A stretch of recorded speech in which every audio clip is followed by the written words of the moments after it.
Después de trabajar 14 horas para mantener a mi hijo y a mi nuera, llegué a casa y encontré mis maletas en la calle con una nota.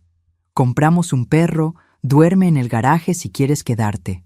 Yo sonreí. Ya lo esperaba. Antes de irme, le dije una frase que hizo desmayar a la bruja. Me alegra tenerte aquí. Sigue mi historia hasta el final y comenta desde qué ciudad me estás viendo. Así podré ver hasta dónde ha llegado mi historia. Mis piernas temblaron cuando vi las maletas en la acera. 3 maletas desgastadas que contenían toda mi vida, tiradas como basura frente a la casa que yo había pagado durante 15 años. El sol de agosto golpeaba despiadadamente el asfalto y yo llevaba 14 horas trabajando sin parar entre la fábrica textil y mi turno de limpieza nocturna en las oficinas del centro. Tenía 63 años y mi cuerpo ya no resistía como antes, pero seguía arrastrándome cada día porque Diego y Catalina necesitaban que alguien pagara las cuentas. Mi hijo de 35 años llevaba 2 años desempleado y mi nuera se había dedicado a remodelar la casa con mi dinero mientras yo trabajaba hasta quedarme sin fuerzas. Caminé hacia las maletas con el corazón latiéndome tan fuerte que pensé que se me iba a salir del pecho. Había un papel doblado encima de la maleta más grande. Lo tomé con manos temblorosas y leí las palabras que se clavaron en mi alma como puñales. Alicia, compramos un perro. No hay espacio para ti en la casa. Si quieres quedarte, puedes dormir en el garaje. Hay una manta vieja ahí. Catalina.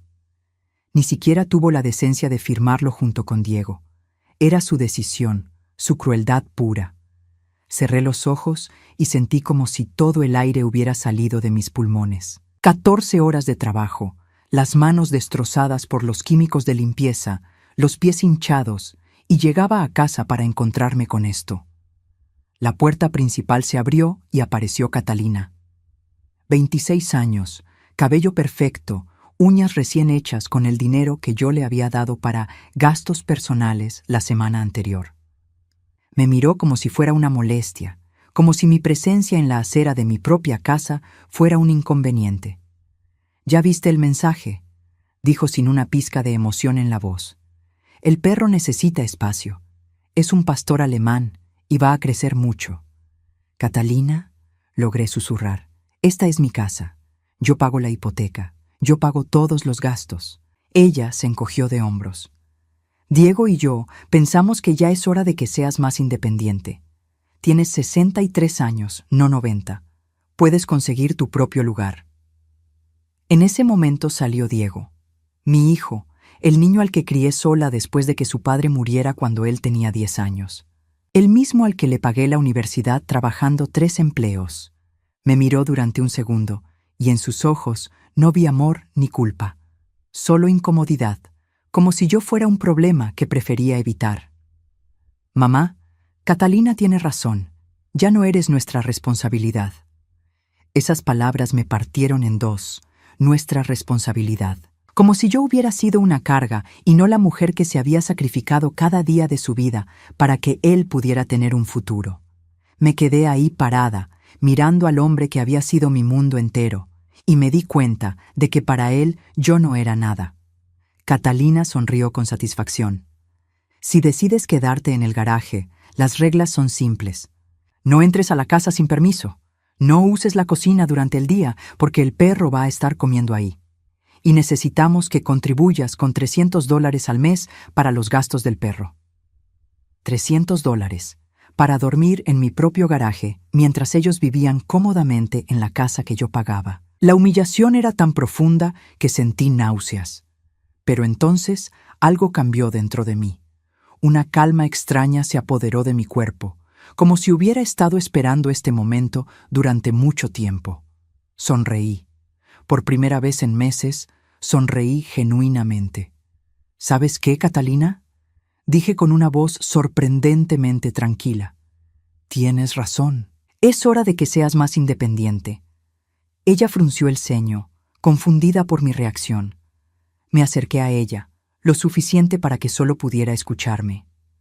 «Hay algo que nunca te dije sobre Diego, algo que descubrí hace 6 meses y que he estado guardando para el momento correcto». Su expresión cambió. Algo en mi tono la puso nerviosa. Diego no es mi hijo biológico, susurré. Lo cambiaron en el hospital cuando nació. Su verdadera familia lo ha estado buscando durante 35 años. Son millonarios, Catalina. Y cuando se enteren de lo que acabas de hacer, de cómo has tratado a la mujer que lo crió con amor, te van a destruir. El color desapareció de su rostro. Sus piernas empezaron a temblar. Su nombre real es Diego Santamaría Vega. Es el único heredero de una fortuna de $50 millones, y yo ya los contacté. Catalina se desplomó. Literalmente cayó al suelo, desmayada, mientras Diego corría hacia ella gritando su nombre sin entender qué había pasado. Yo tomé mis maletas y caminé hacia mi auto, sintiendo por primera vez en años que tenía el control de mi propia vida. Mientras manejaba alejándome de esa casa, los recuerdos me golpearon como olas. Recordé el día que Diego llegó a mi vida, un bebé de apenas 2 días que lloraba sin consuelo en mis brazos. Yo tenía 28 años y acababa de perder a mi primer hijo durante el parto. El dolor era tan intenso que pensé que me moriría de tristeza. La enfermera me trajo a ese bebé pequeño y perfecto y me dijo que había habido una confusión con las pulseras identificadoras. Pero cuando lo miré a los ojos, cuando sentí su manita agarrar mi dedo, supe que no importaba. Era mío. Lo amé desde el primer segundo, con una intensidad que me asustó. Roberto, mi esposo, también se enamoró inmediatamente de Diego. «Es nuestro hijo», me susurró esa primera noche en el hospital. El destino nos lo trajo. Nunca dudamos, nunca cuestionamos. Simplemente amamos a ese niño como si hubiera crecido en mi vientre. Los primeros años fueron hermosos. Diego era un niño inteligente y cariñoso. Roberto trabajaba como mecánico y yo como secretaria en una pequeña empresa. No teníamos mucho dinero, pero éramos felices. Recuerdo las noches cuando Diego tenía pesadillas y se metía entre nosotros en la cama, como Roberto le inventaba historias para que se durmiera. Todo cambió cuando Diego tenía 10 años. Roberto murió en un accidente automovilístico un martes por la mañana. De un momento a otro, me quedé sola con un niño que dependía completamente de mí. El seguro de vida apenas cubrió el funeral y algunas deudas. Me quedé sin nada excepto la responsabilidad de criar a mi hijo. Conseguí un segundo trabajo, limpiando oficinas por las noches. Diego se quedaba con la vecina, la señora Carmen, quien me ayudaba sin cobrarme mucho porque entendía mi situación. Yo trabajaba desde las 7 de la mañana hasta las 6 de la tarde en la oficina.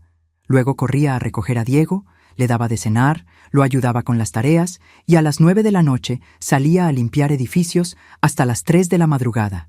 Dormía 4 horas si tenía suerte. Mis manos se volvieron ásperas, mi espalda empezó a dolerme constantemente, pero cada vez que veía a Diego sonreír, cada vez que me abrazaba y me decía, «Te amo, mamá», sabía que valía la pena. Él era mi mundo, mi razón de existir. Cuando Diego llegó a la preparatoria, era un estudiante brillante. Quería estudiar ingeniería, pero la universidad era carísima. Conseguí un tercer trabajo los fines de semana, vendiendo productos de limpieza de casa en casa. Caminaba por barrios enteros con mi maleta pesada, tocando puertas, sonriendo aunque me cerraran en la cara, porque cada venta me acercaba más a pagarle los estudios a mi hijo. «Mamá, no tienes que trabajar tanto», me decía Diego cuando me veía llegar exhausta. «Puedo conseguir una beca deportiva o trabajar mientras estudio». «Tú concéntrate en estudiar», le respondía siempre. «Yo me encargo del resto. Vas a ser ingeniero y vas a tener la vida que mereces». Durante 4 años mantuve esos 3 trabajos. Vendí mi auto y usaba el transporte público. Dejé de comprarme ropa nueva, de ir al dentista, de hacer cualquier cosa para mí. Todo era para Diego. Cada centavo que ganaba se iba en sus libros, su matrícula, sus gastos universitarios. El día que se graduó fue el más feliz de mi vida. Verlo con su toga y birrete, escuchar cuando dijeron su nombre, ver su sonrisa orgullosa cuando me abrazó después de la ceremonia. «Lo logramos, mamá», me susurró al oído. «Gracias por nunca rendirte». Diego consiguió un buen trabajo como ingeniero en una empresa de construcción. Por primera vez en años, pude reducir mis horas de trabajo. Pensé que finalmente podríamos disfrutar tiempo juntos, que él podría cuidarme un poco después de todos mis sacrificios. Estaba equivocada. Catalina apareció en su vida hace 3 años, una mujer hermosa con una sonrisa encantadora y una ambición que me puso nerviosa desde el primer día. Era inteligente, sabía exactamente qué decir y cómo comportarse para conquistar a Diego. Al principio fue sutil, pero yo notaba cómo lo alejaba de mí poco a poco. «Tu mamá te trata como si fueras un niño», le decía. «Ya es hora de que seas independiente». O «Es raro que un hombre de tu edad pase tanto tiempo con su madre. ¿Qué van a pensar tus colegas?». Diego empezó a cancelar nuestras cenas de los domingos. Dejó de llamarme todos los días. Cuando yo lo llamaba, sus respuestas eran cortantes, como si lo estuviera molestando. Catalina siempre tenía una excusa. Estaban ocupados, tenían planes, necesitaban espacio como pareja. Hace 2 años perdió el trabajo. La empresa quebró y dejó a todos los empleados sin indemnización. Diego entró en una depresión profunda y en lugar de acercarse a mí en busca de apoyo, se hundió más en los brazos de Catalina. Ella le llenó la cabeza de sueños imposibles, que abriera su propia empresa, que se tomara un tiempo para encontrarse a sí mismo, que no se conformara con trabajos que estuvieran por debajo de su nivel. Mientras tanto, las cuentas se acumulaban. La hipoteca, los servicios, la comida, los gastos de Catalina, que cada vez eran más extravagantes. Diego me pidió ayuda temporalmente. Aumenté mis horas de trabajo otra vez, tomé turnos extra, me desangré económicamente para mantener su estilo de vida. «Es solo hasta que encontremos algo mejor», me prometía Diego cada mes cuando yo le entregaba el dinero. Pero algo mejor nunca llegaba, y las exigencias de Catalina crecían. Necesitaba dinero para el salón de belleza, para ropa nueva, para salidas con amigas, para remodelar la cocina, para cambiar los muebles de la sala. Yo trabajaba 14 horas al día para mantener a 2 adultos que me trataban como si fuera su empleada. Catalina me hablaba como si fuera una molestia, y Diego simplemente miraba hacia otro lado. El hijo que había criado con tanto amor se había convertido en un extraño que permitía que su esposa me humillara en mi propia casa. La gota que derramó el vaso fue cuando Catalina me prohibió usar el baño principal, porque estaba recién remodelado y yo podía ensuciarlo. Tuve que usar el baño pequeño del cuarto de lavado, como si fuera una sirvienta en mi propia casa. Pero durante todos estos meses de humillación, yo había estado guardando un secreto que descubrí por accidente y que cambiaría todo para siempre. El descubrimiento llegó por casualidad hace 6 meses. Diego había tenido un accidente menor en su bicicleta y necesitaba ir al hospital para que le revisaran una herida en la rodilla. Como Catalina estaba en el salón de belleza, yo lo acompañé. En el hospital, necesitaban actualizar su información médica y le pidieron que confirmara su tipo de sangre. «Tipo O positivo», dijo Diego sin dudar. La enfermera frunció el ceño mirando la pantalla. «Según nuestros registros de cuando nació, usted es AB negativo». «Eso es imposible», respondió Diego. «Mi madre es O positivo y mi padre era O positivo también. Es genéticamente imposible que yo sea AB negativo». La enfermera se encogió de hombros. Los registros hospitalarios de hace 35 años no siempre eran perfectos. Tendríamos que hacer una nueva prueba para estar seguros. En ese momento, algo frío se instaló en mi estómago. Yo sabía mi tipo de sangre perfectamente. Y Roberto también había sido O positivo. Diego tenía razón. Era genéticamente imposible. Pero mantuve la calma. Sonreí y le dije que no se preocupara, que seguramente era un error administrativo. Esa noche no pude dormir. Las palabras de la enfermera resonaban en mi cabeza una y otra vez. Al día siguiente, mientras Diego y Catalina dormían hasta tarde como siempre, fui sola a hacerme exámenes de sangre. También pedí copias de todos los registros hospitalarios del día que nació Diego. Una semana después tenía los resultados. Diego efectivamente era AB negativo. Yo seguía siendo O positivo, la confirmación científica de lo que mi corazón había empezado a sospechar. Diego no era mi hijo biológico. Los registros hospitalarios mostraban el caos de ese día. Había habido una emergencia en la sala de neonatos, un incendio menor que obligó a evacuar a todos los bebés temporalmente.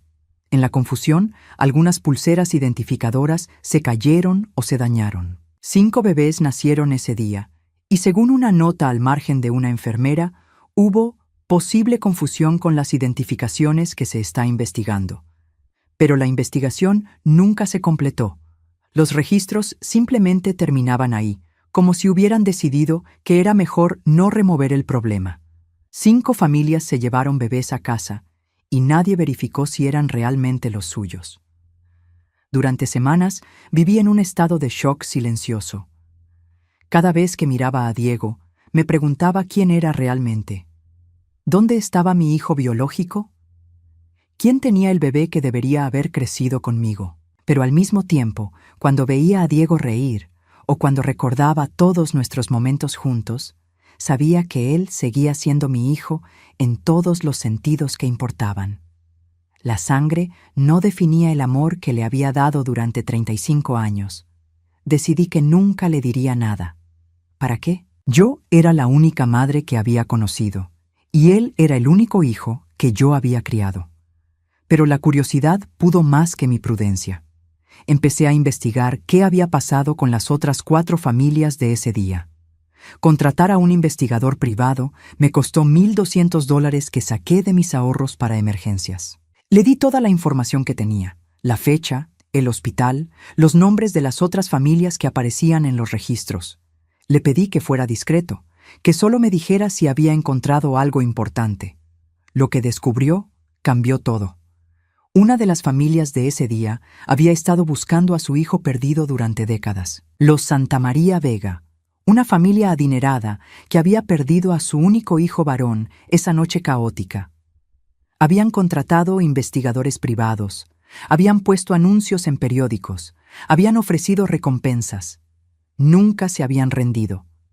El patriarca, don Carlos Santamaría, tenía 82 años y estaba muriendo de cáncer. Su último deseo era encontrar a su hijo perdido antes de morir. La familia tenía un imperio de bienes raíces valuado en más de $50 millones, y según las leyes de herencia, todo le correspondería al hijo perdido. El investigador me mostró fotografías de la familia. Cuando vi la foto de don Carlos cuando era joven, se me cortó la respiración. Era como ver a Diego en 30 años. Los mismos ojos, la misma estructura facial, la misma sonrisa ligeramente torcida hacia la izquierda. Estoy 90% seguro de que su hijo adoptivo es Diego Santamaría, me dijo el investigador, pero necesitaríamos una prueba de ADN para confirmarlo. Salí de esa oficina temblando. En mis manos tenía la información que podría cambiar la vida de Diego para siempre. Él podría conocer a su familia biológica, podría heredar una fortuna que lo convertiría en uno de los hombres más ricos del estado, pero también significaba que ya no sería solo mío. Durante semanas debatí qué hacer. Había noches en que decidía contarle todo, y mañanas en que me convencía de que era mejor mantener el secreto. Pero conforme pasaban los días y veía cómo Catalina me trataba cada vez peor, cómo Diego permitía esas humillaciones, una idea empezó a tomar forma en mi mente. Esta información era poder. Un poder que podía usar para protegerme si las cosas empeoraban. Guardé todos los documentos en una caja de seguridad en el banco. Le dije al investigador que esperara, que tal vez en el futuro necesitaría sus servicios otra vez. Y seguí trabajando 14 horas al día, aguantando las humillaciones de Catalina, viendo cómo el hijo que había criado me trataba como si fuera invisible. Pero ahora tenía algo que ellos no sabían. Un as bajo la manga que podía cambiar todo en el momento que decidiera usarlo. El momento llegó cuando encontré mis maletas en la acera, cuando Catalina me dijo que durmiera en el garaje, cuando Diego me miró como si yo fuera un problema que prefería evitar. En ese instante, supe que había llegado la hora de revelar la verdad. No lo hice por venganza, aunque admito que la humillación me dolía profundamente. Lo hice porque finalmente entendí que había pasado 35 años sacrificándome por alguien que nunca lo valoraría. Diego tenía una familia que lo estaba esperando, una familia que lo amaría y lo apreciaría. Y yo tenía derecho a encontrar mi propia paz después de toda una vida de dar y dar sin recibir nada a cambio. Cuando le susurré la verdad a Catalina y la vi desplomarse en el suelo, sentí algo que no había experimentado en años: control sobre mi propia vida. Ya no era la mujer que aguantaba todo en silencio. Ya no era la madre que se sacrificaba sin límites. Era una mujer que finalmente había decidido ponerle precio a su dignidad, y ese precio era más alto de lo que Diego y Catalina jamás podrían pagar. Después de dejar a Catalina desmayada en el suelo, manejé hasta un pequeño motel en las afueras de la ciudad. La habitación costaba $55 la noche, dinero que no podía permitirme gastar por mucho tiempo, pero necesitaba un lugar tranquilo para pensar y planear mis siguientes pasos. Me senté en la cama dura mirando mi teléfono. Tenía 17 llamadas perdidas de Diego y 4 mensajes de texto cada vez más desesperados. «Mamá, ¿qué le dijiste a Catalina? Está histérica. Por favor, contesta el teléfono. Catalina no para de llorar y no me dice qué pasó. Mamá, sea lo que sea que esté pasando, podemos solucionarlo. Ven a casa». «¿Dónde estás? Estoy preocupado». Apagué el teléfono. No estaba lista para hablar con él todavía. Primero necesitaba contactar a los Santamaría y prepararme para lo que venía. Esta no era una decisión que había tomado a la ligera, y ahora que había comenzado el proceso, tenía que llevarlo hasta el final de la manera correcta. Al día siguiente llamé al investigador privado. «Señora Herrera, qué bueno escucharla. ¿Ha decidido proceder con el caso Santamaría?» «Sí», dije con voz firme. «Quiero que contacte a la familia. Dígales que he encontrado a su hijo». «¿Está completamente segura? Una vez que abramos esta puerta, no hay vuelta atrás». «Estoy segura, pero quiero hacerlo de la manera correcta. No quiero que piensen que estoy tratando de aprovecharme de la situación». El investigador quedó en contactar a don Carlos Santamaría esa misma tarde. Mientras tanto, yo tenía que lidiar con mi propia situación. Revisar mis finanzas me deprimió profundamente. Tenía $2,300 en mi cuenta de ahorros después de haber pagado todos los gastos de la casa el mes anterior. Con mi salario actual, podía permitirme un apartamento pequeño, pero tendría que seguir trabajando mis 2 empleos para sobrevivir. A los 63 años, estaba empezando de cero otra vez. Esa tarde, mientras buscaba apartamentos baratos en el periódico, sonó mi teléfono. Era un número que no reconocía. «Señora Herrera, soy Carlos Santamaría, hijo». Mi corazón se aceleró. Era la voz de un hombre mayor, pero fuerte, con un ligero acento que indicaba educación y clase social alta. «Mi padre quiere conocerla lo antes posible. ¿Podríamos reunirnos mañana?» «Por supuesto», respondí, sorprendida por la rapidez de su respuesta. «¿Le parece bien el Hotel Marriott del centro?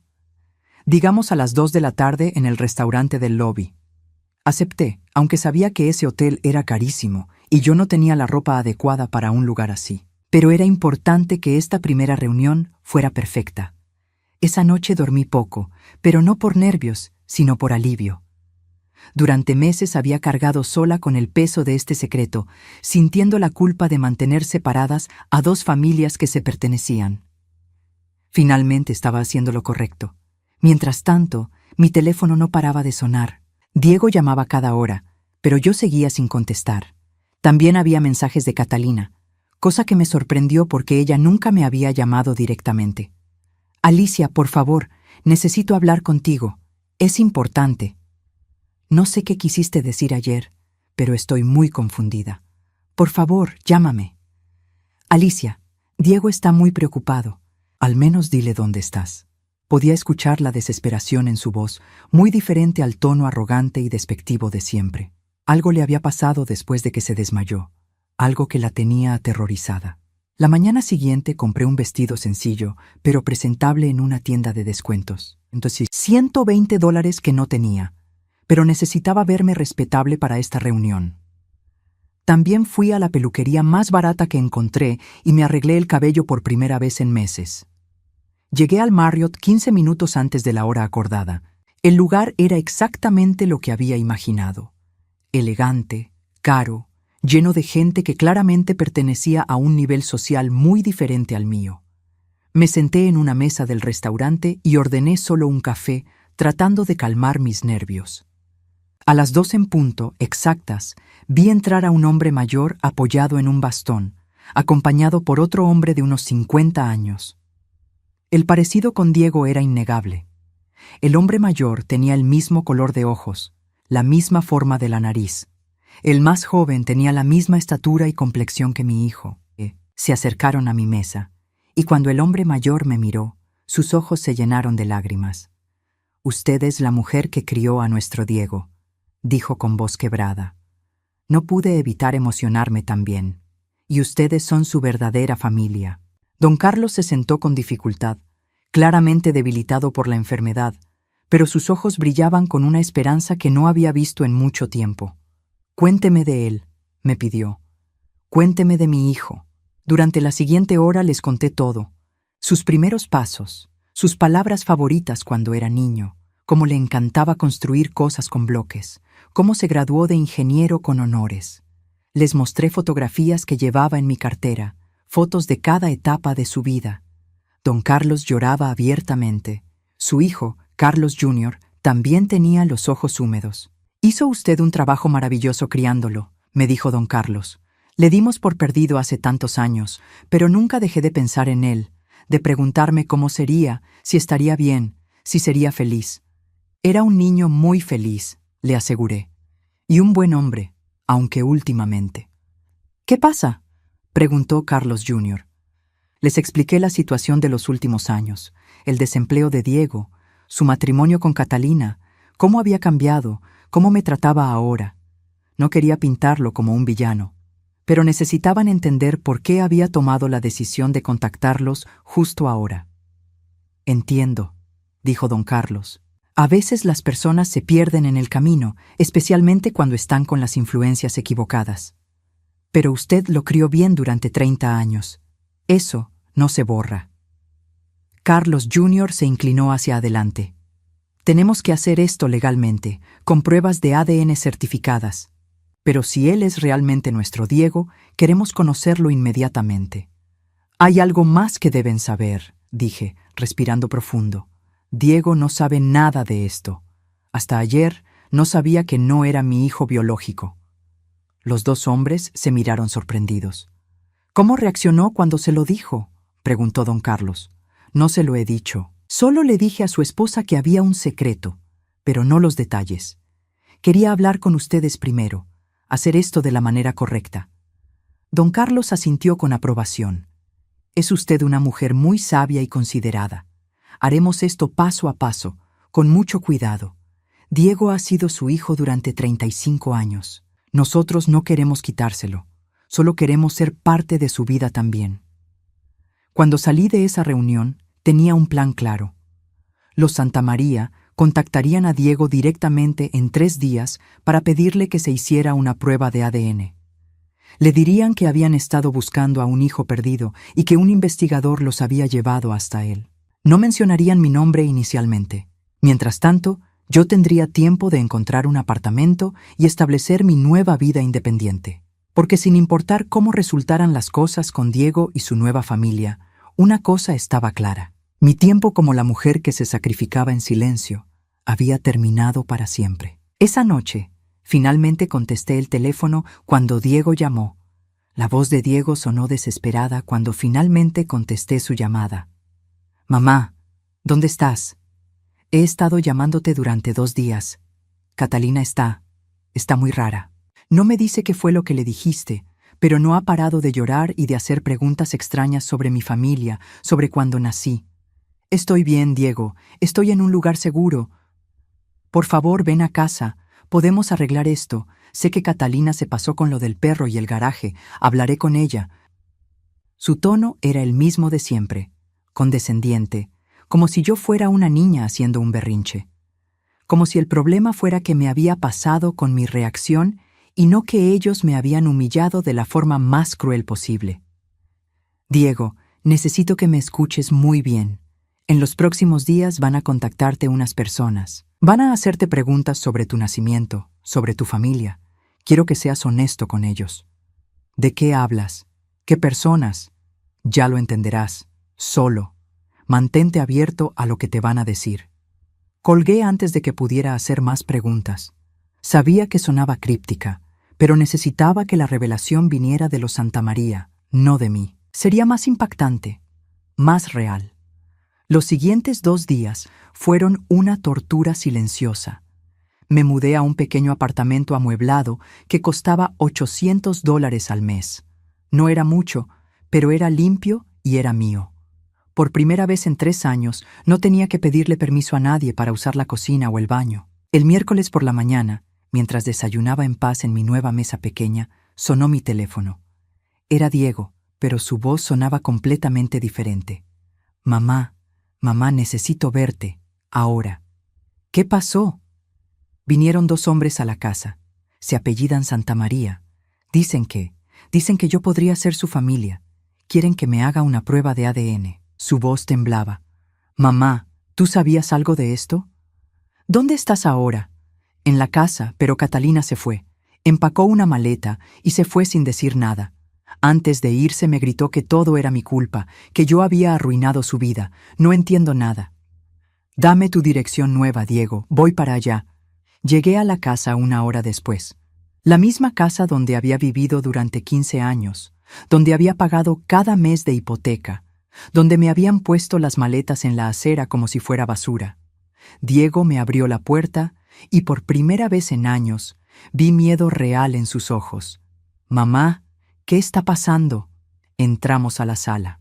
Estaba exactamente igual que la había dejado, excepto por una cama para perros enorme en el centro, confirmando la cruel excusa que Catalina había usado para echarme.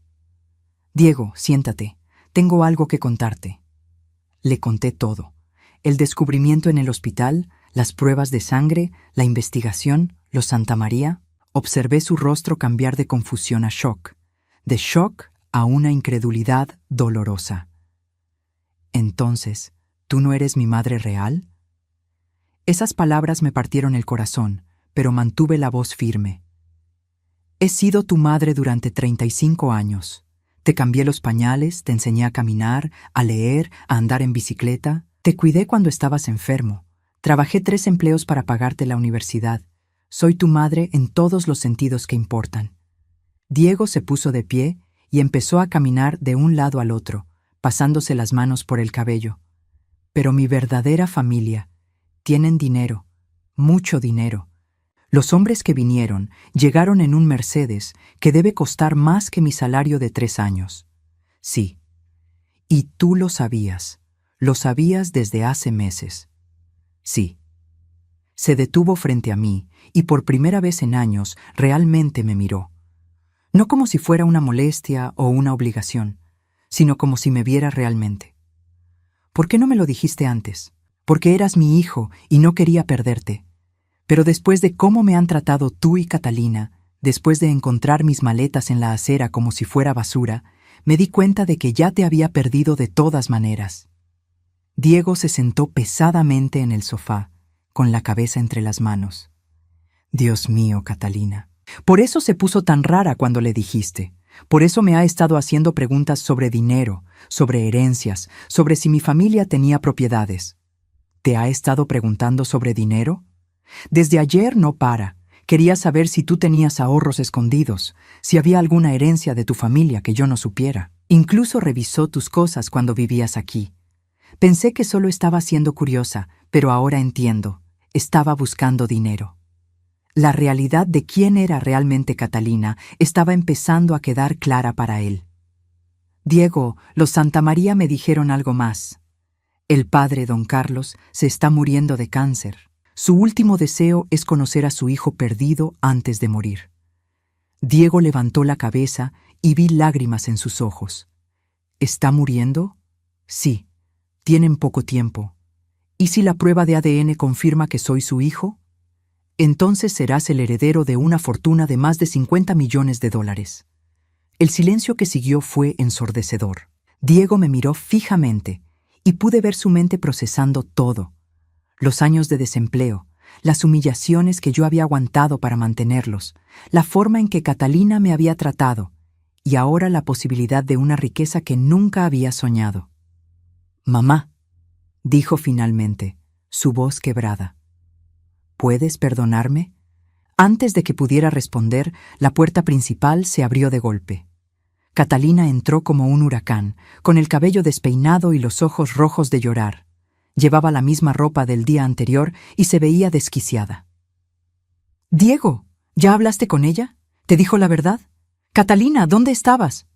Fui a ver a mi madre, a preguntarle qué sabía sobre adopciones, sobre familias ricas. Se volvió hacia mí con una mirada llena de odio. «Tú lo sabías todo este tiempo. Sabías que Diego era rico y nos dejaste vivir como pobres». «No son pobres», dije calmadamente. «Yo los mantuve durante 2 años trabajando 14 horas al día. Pero podrías habernos dado una vida de lujo. Podrías haber contactado a esa familia hace meses». Diego se puso de pie. «Catalina, para. No sabes lo que estás diciendo». «Sé exactamente lo que estoy diciendo. Tu madre nos robó 2 años de la vida que merecíamos. 2 años que podríamos haber pasado conociendo a tu verdadera familia, viviendo en una mansión, teniendo todo lo que siempre quisimos». «Mi verdadera familia», repitió Diego lentamente. «Catalina, ¿me escuchas hablar? Esta mujer», señaló hacia mí, «sacrificó 35 años de su vida por mí. Trabajó hasta matarse para criarme. Y tú me hiciste tratarla como basura. Pero ahora tienes una familia real, Diego, una familia con dinero, con posición social. Ya no necesitas fingir que ella importa». Esas palabras quedaron flotando en el aire como veneno. Vi el momento exacto en que Diego finalmente entendió quién era realmente la mujer con la que se había casado. Su rostro se transformó, de la confusión al disgusto, del disgusto al horror. «Sal de mi casa», dijo con voz peligrosamente baja. «¿Qué? Que salgas de mi casa, ahora. Diego, no puedes hablar en serio. Soy tu esposa. No, eres una mujer que me manipuló para que maltratara a la única persona que me ha amado de verdad en toda mi vida». Catalina me miró con odio puro. «Esto es tu culpa. Tú lo envenenaste contra mí». «No», dije levantándome. «Tú lo hiciste sola». Diego caminó hacia la puerta y la abrió. «Catalina, tienes 5 minutos para tomar tus cosas y salir.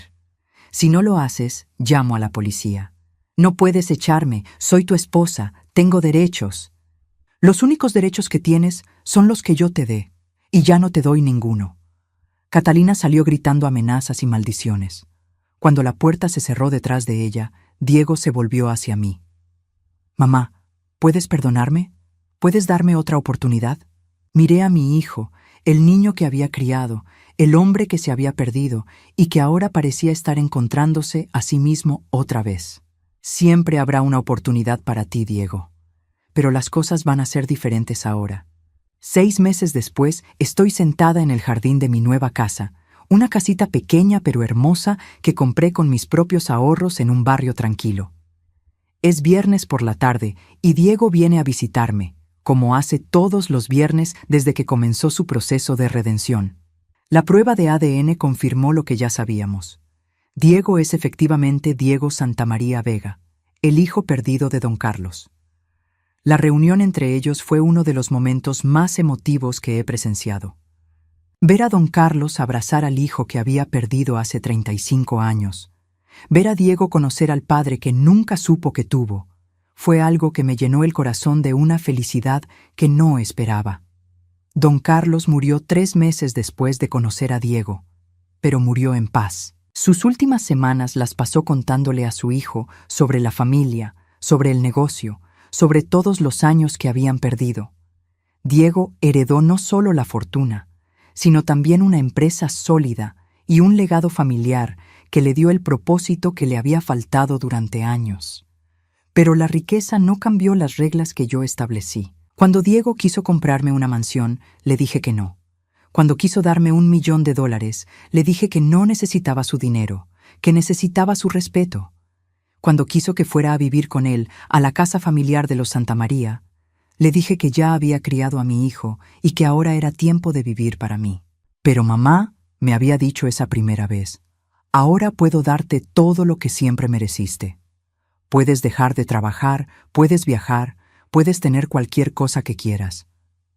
Lo que siempre quise, le respondí, era tener un hijo que me respetara y me valorara. El dinero no puede comprar eso. Eso tienes que ganártelo. Y se lo está ganando, poco a poco. Dejó de trabajar en empleos que odiaba y ahora administra las propiedades familiares con una pasión que nunca le había visto antes. Se divorció de Catalina, quien desapareció de nuestras vidas tan rápidamente como había aparecido. Según me contó Diego, intentó demandar por una parte de la herencia, pero los abogados de la familia Santamaría se encargaron de eso muy eficientemente. Ahora Diego viene a visitarme cada viernes por la tarde. No llega esperando que le tenga la comida lista o que lave su ropa. Llega con flores del jardín de su nueva casa, con historias sobre su trabajo, con preguntas sobre mi semana. Me pregunta cómo estoy, qué he estado haciendo, si necesito algo. La diferencia es que ahora, cuando pregunta si necesito algo, es porque genuinamente le importa mi bienestar, no porque se siente obligado. Reduje mis horas de trabajo a un turno normal de 8 horas. Por primera vez en décadas, tengo tiempo para mí. Tomé clases de pintura, algo que siempre quise hacer pero nunca pude permitirme. Tengo un pequeño jardín donde cultivo tomates y flores.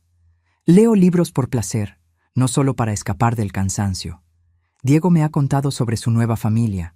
Carlos Jr., su hermano mayor, lo recibió con los brazos abiertos. Tienen primos, tíos, una red completa de familia que lo adora y lo acepta. Pero siempre me dice, tú sigues siendo mi mamá. Ellos son mi familia de sangre, pero tú eres mi familia del corazón. Esas palabras valen más que cualquier herencia. Hace un mes, Diego conoció a una mujer nueva. Se llama Patricia, es médica, tiene 32 años y 2 hijas de un matrimonio anterior. Lo que más me gusta de ella es que la primera vez que vino a conocerme, me trajo flores y me dijo, Diego me ha contado todo lo que usted sacrificó por él. Quiero que sepa que yo lo respeto mucho por eso y que siempre la trataré con el respeto que se merece. Es tan diferente a Catalina que a veces me parece un sueño. Patricia trabaja, mantiene a sus hijas, no depende del dinero de Diego, aunque él insiste en ayudarla con los gastos de las niñas. Ella me incluye en los planes familiares, me pide consejos sobre Diego, me trata como lo que soy, la mujer que lo crió y que merece un lugar de honor en su vida. Las niñas me dicen, abuela Alicia, y vienen a ayudarme en el jardín los sábados. Después de años de sentirme invisible, ahora soy parte de una familia que realmente me valora. Pero lo más importante es que aprendí algo sobre mí misma, que no necesitaba la riqueza de los Santamaría para tener valor. No necesitaba que Diego fuera millonario para merecer respeto. Durante años pensé que mi único valor estaba en lo que podía dar, en cuánto podía sacrificar, en qué tan útil podía ser. Ahora entiendo que mi valor está en quién soy, en los años de amor que di, en la mujer fuerte que fui, incluso cuando me trataban como si no importara. El otro día estaba regando mis tomates cuando sonó el teléfono. Era un número desconocido, pero contesté. ¿Alicia? Soy Catalina. Mi primera reacción fue colgar, pero algo me detuvo. ¿Qué quieres? Quería disculparme contigo. Sé que me porté mal, pero estaba desesperada. El dinero me volvió loca. Catalina, tú no sabías del dinero cuando empezaste a tratarme mal. Me trataste como basura desde el primer día que llegaste a esa casa. Tienes razón, admitió con voz pequeña. Estaba celosa de la relación que tenías con Diego. Pensé que si te alejaba de él, él me querría más a mí. ¿Y funcionó? Un silencio largo. No, me odia, y ahora no tengo nada. Catalina, yo trabajé 14 horas al día durante 2 años para mantenerlos. No porque tuviera que hacerlo, sino porque amaba a mi hijo y quería que fuera feliz. Si hubieras sido amable conmigo, si me hubieras tratado con respeto básico, yo te habría ayudado con cualquier cosa. Lo sé, ahora lo sé. Pero me pusiste las maletas en la acera y me dijiste que durmiera en el garaje. No porque fuera necesario, sino porque disfrutabas humillarme. Sí, lo siento mucho. Tu arrepentimiento no cambia nada, Catalina, pero te deseo buena suerte. Colgué y seguí regando mis plantas. Me sentí extrañamente en paz. No sentía rabia ni deseos de venganza. Solo sentía pena por una mujer que había tenido todo lo que necesitaba para ser feliz y lo había destruido con su propia crueldad.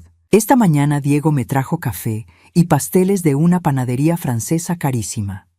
«Mamá», me dijo mientras desayunábamos en mi pequeña cocina, «he estado pensando mucho sobre todo lo que pasó». «¿Sí? Si tú no hubieras descubierto lo de mi familia biológica, si no hubieras tomado la decisión de contactarlos cuando Catalina me hizo tratarte mal, yo nunca habría conocido a don Carlos antes de que muriera. Nunca habría conocido a mi hermano, nunca habría encontrado mi propósito. El destino tiene formas extrañas de arreglar las cosas. No fue el destino, mamá. Fuiste tú. Pudiste haberte quedado callada, pudiste haber aguantado los maltratos para evitar perderme. Pero tomaste la decisión más difícil de todas. Me dejaste ir para que pudiera encontrar mi verdadero camino. Me tomó la mano por encima de la mesa. Eso es amor verdadero. No el tipo de amor que se aferra y controla, sino el tipo de amor que libera para que la otra persona pueda crecer. Tú siempre fuiste un niño muy inteligente, le dije sonriendo. Lo aprendí de ti. Esa tarde, después de que Diego se fue, me senté en mi jardín con una taza de té y pensé en todo el camino que había recorrido. Había comenzado como una madre soltera luchando por criar a un hijo. Había pasado por años de sacrificios y humillaciones, y había terminado como una mujer independiente que había aprendido a valorarse a sí misma. No tengo millones de dólares como Diego, pero tengo algo igual de valioso. Tengo paz, tengo dignidad, tengo una vida que es completamente mía, con personas que me respetan y me valoran por quien soy, no por lo que puedo hacer por ellos. Y tengo a mi hijo de vuelta, no como el hombre débil y manipulable que había sido con Catalina, sino como el hombre bueno y fuerte que yo sabía que podía ser. A veces las mejores venganzas no son las que destruyen a otros, sino las que te permiten construir algo mejor para ti mismo. Mi venganza contra Catalina no fue arruinar su vida, sino crear una vida tan buena para mí que su crueldad ya no tiene poder sobre mí. Esa es la clase de justicia que realmente dura para siempre.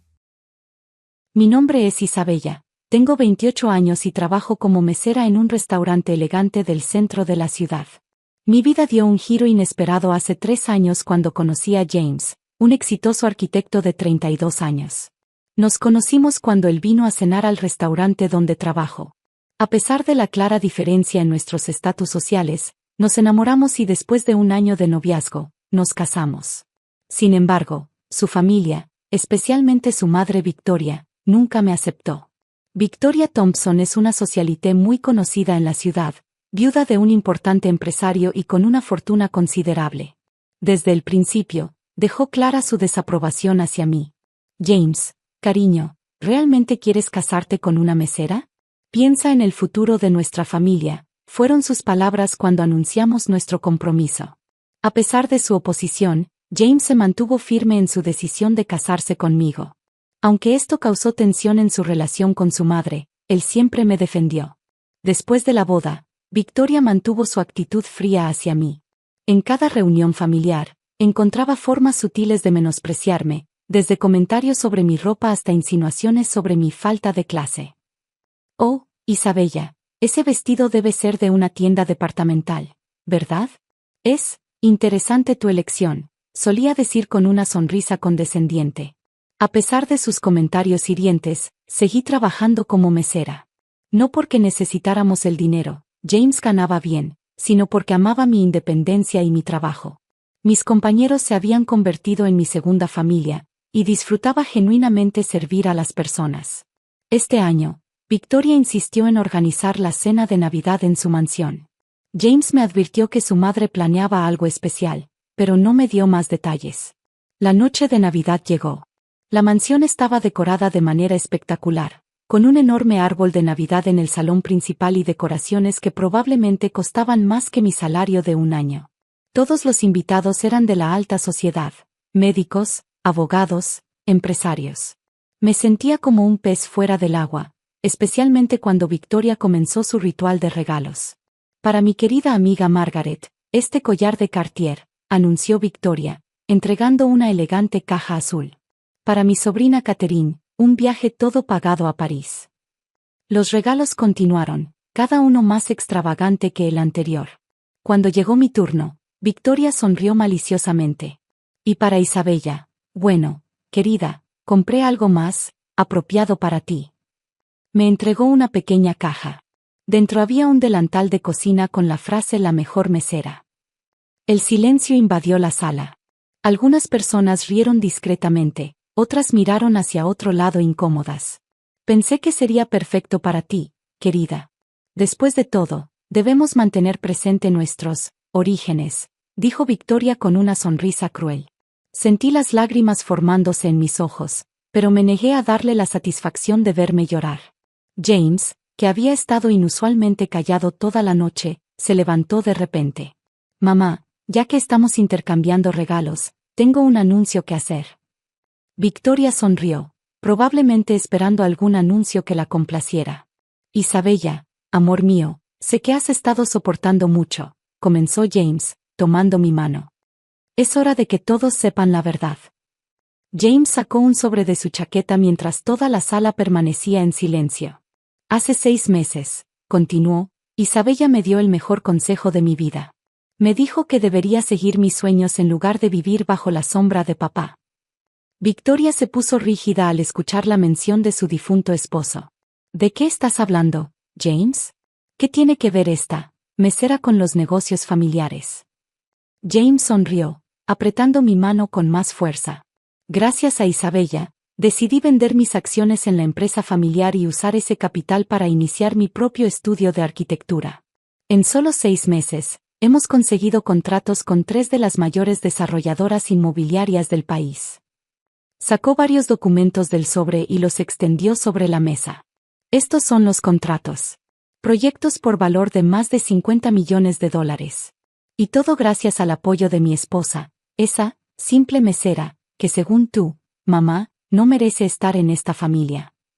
El rostro de Victoria se puso pálido mientras revisaba los documentos. Pero, ¿cómo es posible? ¿Vendiste tus acciones? ¿Las acciones que tu padre te dejó? Sí, mamá. Y fue la mejor decisión que he tomado. ¿Sabes por qué? Porque por primera vez en mi vida, estoy construyendo algo por mí mismo, no viviendo de la herencia de papá. Victoria se levantó bruscamente, su rostro enrojecido de ira. Esto es tu culpa, me señaló. Has manipulado a mi hijo para alejarlo de su familia. Antes de que pudiera responder, James intervino. No, mamá. Isabella nunca me pidió que vendiera las acciones. De hecho, cuando le conté mi plan, me advirtió que lo pensara bien. Fue mi decisión. Mentira, gritó Victoria. James, ¿no lo ves? Esta mujer te está utilizando. Primero te hace vender las acciones familiares. ¿Y luego qué? Te pedirá que vendas la casa también. Me levanté, incapaz de contenerme más. Señora Thompson, he soportado sus insultos durante 3 años. He aguantado sus comentarios despectivos, sus miradas de desprecio y sus intentos de humillarme. ¿Sabe por qué? Porque amo a su hijo. No su dinero, no su posición social, sino a él. La sala quedó en silencio. Incluso los invitados que antes habían reído con el regalo del delantal ahora parecían incómodos. Y para su información, continué, sigo trabajando como mesera no porque necesite el dinero, sino porque me enorgullece mi trabajo. Algo que usted claramente no entiende. Victoria se volvió hacia los invitados, buscando apoyo. ¿Están escuchando esto? Esta mujer ha corrompido a mi hijo. Pero para su sorpresa, Margaret, su mejor amiga y recipiente del collar de Cartier, se puso de pie. Victoria, creo que es hora de que abras los ojos. Tu hijo ha logrado algo extraordinario por sí mismo, y en lugar de estar orgullosa, estás actuando como una niña malcriada. Catherine, la sobrina, también intervino. Tía Victoria, he estado en el restaurante donde trabaja Isabella. Es uno de los mejores de la ciudad, y ella es conocida por su excelente servicio. No hay nada de qué avergonzarse. Victoria miró a su alrededor, dándose cuenta de que estaba perdiendo el apoyo de sus amigos más cercanos. James se acercó a su madre. Mamá, tengo otro anuncio que hacer. Sacó un segundo sobre de su chaqueta. Isabella está embarazada. Vas a ser abuela. El anuncio del embarazo cayó como una bomba en la sala. Victoria se tambaleó y tuvo que sentarse. Embarazada, susurró, su voz apenas audible. Voy a ser abuela. Sí, mamá, respondió James. Tienes dos opciones ahora. Puedes seguir con tu comportamiento y perder la oportunidad de ser parte de la vida de tu nieto, o puedes recapacitar y formar parte de nuestra familia. Victoria permaneció en silencio por lo que pareció una eternidad. Finalmente, lágrimas comenzaron a rodar por sus mejillas. Yo no sé qué decir, murmuró. Me acerqué a ella, tomando una decisión que sorprendió a todos, incluida a mí misma. Señora Thompson. Victoria, dije suavemente. Sé que no soy la nuera que soñó tener. No vengo de una familia adinerada, no tengo conexiones importantes, y sí, trabajo como mesera. Pero amo a su hijo con todo mi corazón, y este bebé que viene en camino es tanto su nieto como mi hijo. Si está dispuesta a intentarlo, me gustaría que empezáramos de nuevo. Victoria levantó la mirada, sus ojos encontrándose con los míos. ¿Después de cómo te he tratado? ¿Después de todo lo que he dicho y hecho? El pasado es el pasado, respondí. Este bebé merece tener una familia unida. Los invitados observaban en silencio, algunos incluso secándose lágrimas discretamente. Victoria se puso de pie lentamente y, para sorpresa de todos, me abrazó. Lo siento tanto, Isabella, sollozó. He sido una tonta orgullosa y cruel. Por favor, perdóname. James se unió al abrazo, y por primera vez desde que lo conocí, vi a su madre sonreír genuinamente.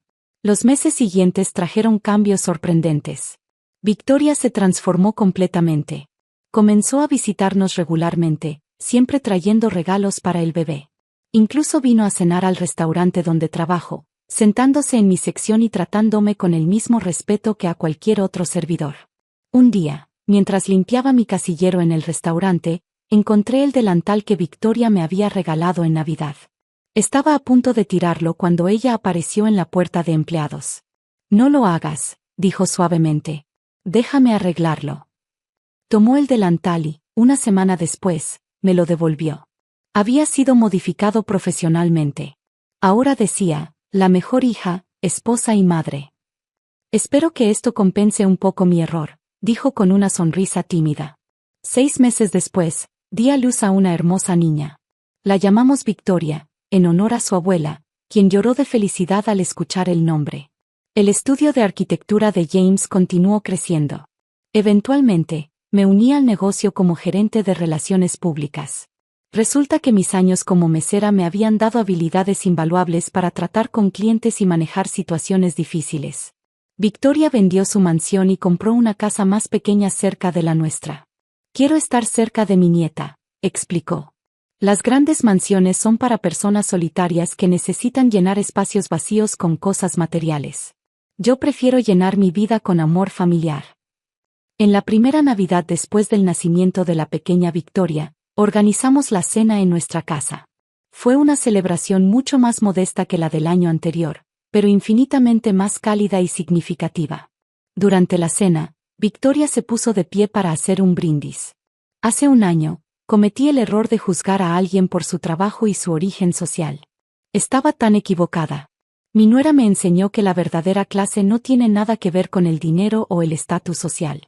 Tiene que ver con el corazón, con la capacidad de perdonar y con la fortaleza para mantenerse fiel a uno mismo. Isabella, gracias por no rendirte con esta vieja terca y por darme la oportunidad de ser parte de esta hermosa familia.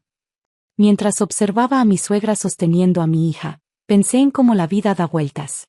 A veces, las personas que más nos lastiman pueden convertirse en nuestros mayores aliados.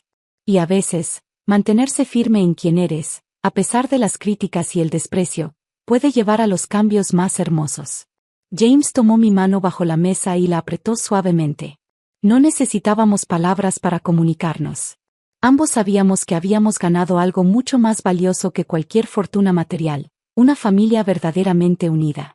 El delantal modificado ahora cuelga enmarcado en nuestra sala de estar, como un recordatorio de que el amor y el perdón pueden transformar incluso los gestos más crueles en símbolos de unión familiar. Y sí, Todavía trabajo medio tiempo como mesera en el restaurante. No porque lo necesite, sino porque me recuerda de dónde vengo y lo lejos que he llegado. Cada vez que alguien me mira con desprecio por mi trabajo, simplemente sonrío, pensando en cómo una simple mesera logró transformar no solo su propia vida, sino también el corazón de una suegra millonaria. Como dice el viejo refrán, el dinero no puede comprar la clase verdadera. Y a veces, las mejores lecciones de vida vienen servidas en un delantal de mesera. Gracias por ver mi historia. No olvides suscribirte para más contenido. Nos vemos en el próximo video.